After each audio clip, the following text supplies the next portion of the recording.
नमो नमः। संस्कृत सागर में आप सबका स्वागत करती हूँ। मैं हूँ डॉक्टर सपना।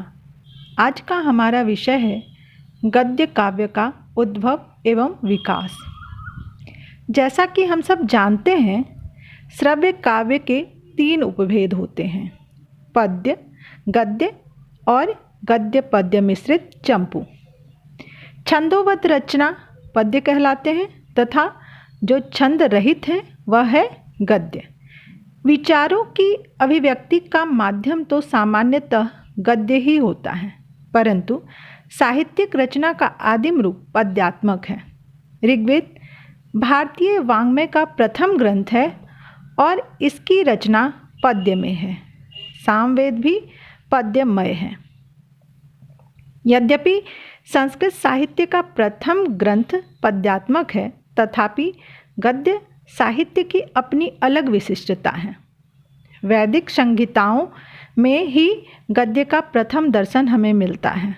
यजुर्वेद में गद्य का सर्वप्रथम दर्शन होता है और संभवतः गद्य से मिश्रित होने के कारण ही इस भाग को कृष्ण यजुर्वेद कहते हैं। कृष्ण यजुर्वेद के कृष्णत्व का कारण यही गद्य का मिश्रण है। अथर्ववेद में भी केवल छठा भाग गद्यात्मक है, वहाँ भी पद्यों का ही आधिक्य है। ब्राह्मण, आरण्यक और उपनिषद, जिनकी रचना संहिता ग्रंथों के बाद हुई, उनके अधिकांश भाग गद्य में लिखे गए हैं। वैदिक साहित्य के अनंतर वेदांग ग्रंथों में निरुक्त की रचना गद्य में हुई। महाभारत तथा पौराणिक साहित्य के अंतर्गत विष्णु पुराण एवं भागवत पुराण में भी कहीं कहीं गद्य का प्रयोग देखा जाता है। पतंजलि का महाभाष्य गद्य में है। संस्कृत, जिसे सभी भाषाओं की जननी होने का गौरव प्राप्त है, इसमें अन्य साहित्यों की अपेक्षा अत्यधिक रचनाएं पद्यात्मक हैं। इसका एक कारण यह भी हो सकता है कि पुराने समय में जब सुनकर विद्या अध्ययन किया जाता था, तब पद्य में सुनकर याद रखना सहज होता होगा, और यही कारण है कि संस्कृत साहित्य का अधिकांश विकास पद्यों के रूप में हुआ। किंतु काव्य माध्यम की दृष्टि से पद्य की अपेक्षा गद्य का स्थान ऊंचा है। कवियों की कसौटी तो गद्य को ही कहा गया है। पद्य में लयात्मकता होती है। इसके काव्यगत दोष सहज नज़रअंदाज कर दिए जाते हैं, किंतु गद्य का साधारण दोष भी कांता कामिनी के कुबर के समान सहज दृश्य होने लगते हैं। अतः गद्यम कविनाम निकषम वदन्ति, यह प्रसिद्ध आभाणक उचित एवं समीचीन ही जान पड़ता है। गद्य काव्य 2 प्रकार के हैं: कथा और आख्यायिका। कथा वह है जिसमें किसी और के विषय में बात कही जाती है। जैसे कोई राजा था, उसके 4 पुत्र थे, चारों अति सुंदर और सुकुमार थे। और आख्यायिका में व्यक्ति स्वयं की भी उपस्थिति बताता है। कोई यदि यह कहे कि मैं एक बार एक राज्य में गया, वहाँ के राजा का 4 पुत्र अत्यंत सुंदर था, सुकुमार भी, तो यह आख्यान है। दोनों में बात एक ही है, पर प्रस्तुत करने का ढंग अलग। जिसमें कथा के अंदर वक्ता स्वयं हो, वह कथानक आख्यान है, तथा जिसमें वक्ता स्वयं उपस्थित न हो, वह कथा कहलाता है। कथा कवि कल्पना पर आधारित होती है तथा आख्यायिका सच्ची घटना पर आश्रित होती है। उसमें ऐतिहासिक तथ्य होते हैं।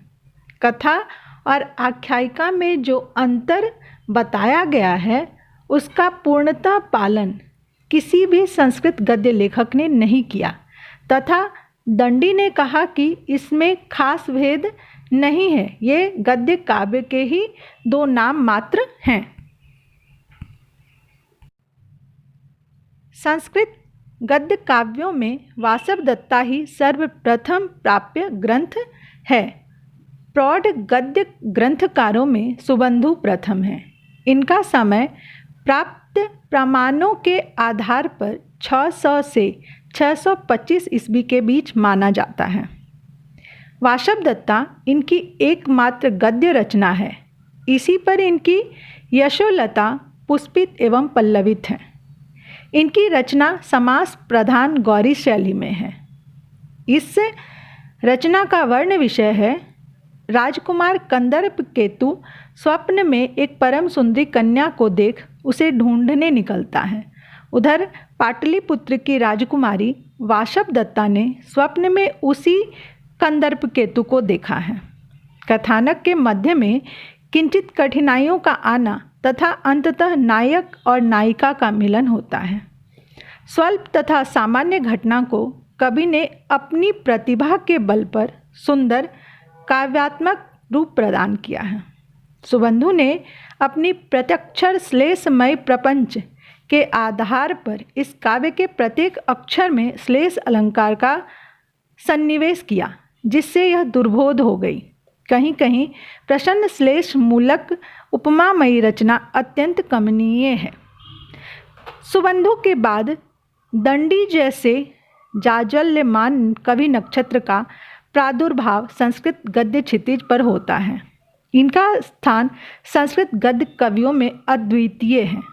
सुरभारती के प्रांगण में कलात्मक वाटिका को सजाने में दंडी को अभूतपूर्व सफलता मिली है।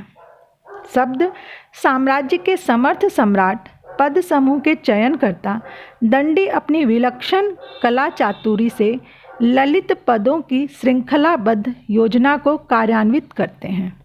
अतः दंडिना पद लालित्यम यह उक्ति दंडी की काव्य कला का मापदंड मानी जाती है। महाकवि दंडी का सुप्रसिद्ध गद्य काव्य है 10 कुमार चरित। इसमें 10 राजकुमारों के विदेश भ्रमण तथा उस क्रम में उनके अनुभवों तथा पराक्रमों का मनोरंजक वर्णन है।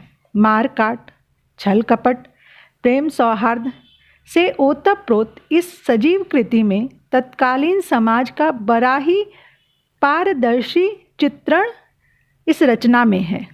इस उदात्त रचना का प्रणयन कर महाकवि दंडी ने अक्षुण्ण यश प्राप्त किया। इनकी रचना शैली नैसर्गिक, प्रवाहपूर्ण एवं मुहावरेदार है।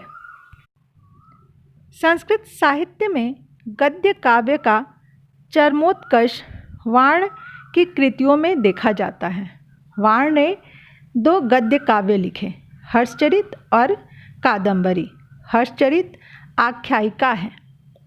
कादंबरी बाणभट्ट की ही नहीं, समग्र संस्कृत साहित्य की सर्वोत्कृष्ट गद्य रचना है। यह कथा ग्रंथ है। इसमें नायिका कादंबरी, नायक राजकुमार चंद्रापीड़ तथा तपस्विनी महाश्वेता एवं मंत्री पुत्र वैशंपायन के 3 जन्मों की कथा अत्यंत सरस एवं मनोरम शैली में लिखी है। इसका प्रधान रस श्रृंगार है। संयोग एवं वियोग दोनों के चित्रण में कवि नितांत निपुण है। कादंबरी संस्कृत साहित्य का सर्वोत्कृष्ट उपन्यास है। सारी कथा कुतूहलपूर्ण रोचकता से ओतप्रोत है। कादंबरी की शैली वर्ण विषय के अनुरूप है। भाषा पर वाण का अखंड साम्राज्य और अतुलित अधिकार उनकी अन्यतम विशिष्टता है। अतः कहा गया है वाणी वानो बहुवेति। वर्ण विषयों में उनकी विविधता और विदग्धता के कारण ही यह उक्ति प्रसिद्ध है, वाणोच्छिष्टम जगत सर्वम, अर्थात इस संसार में वाण से अछूता कुछ भी नहीं है। वाण के बाद भी गद्य काव्य लिखे जाते रहे, किंतु उनमें वाण भट्ट की शैली का अनुकरण ही था। उनमें उल्लेखनीय है धनपाल की तिलक मंजरी। 10वीं सदी में धनपाल की तिलक मंजरी वाण के अनुकरण का सुंदर एवं श्लाघनीय प्रयास है। धनपाल अत्यंत रसिक थे। वे संदर्भ के अनुसार भाषा एवं उसी के अनुकूल शैली का प्रयोग करने में सिद्धहस्त थे। धनपाल गद्य लिखने में मध्यम मार्ग का अनुसरण करने वाले थे। उनकी भाषा में जो एक प्रकार का कमनीय आकर्षण है, वह सहज ही पाठक को अपनी ओर आकर्षित कर लेता है। इसके अतिरिक्त बादिभ सिंह का गद्य चिंतामणि, वामन भट्ट वाण का वेम भूपाल चरित आदि उल्लेखनीय है। पुनः एक लंबे अंतराल के बाद पंडित अंबिका दत्त व्यास जी ने शिवराज विजय जैसे उत्कृष्ट गद्य काव्य की रचना की, जो नवीनता से ओतप्रोत है।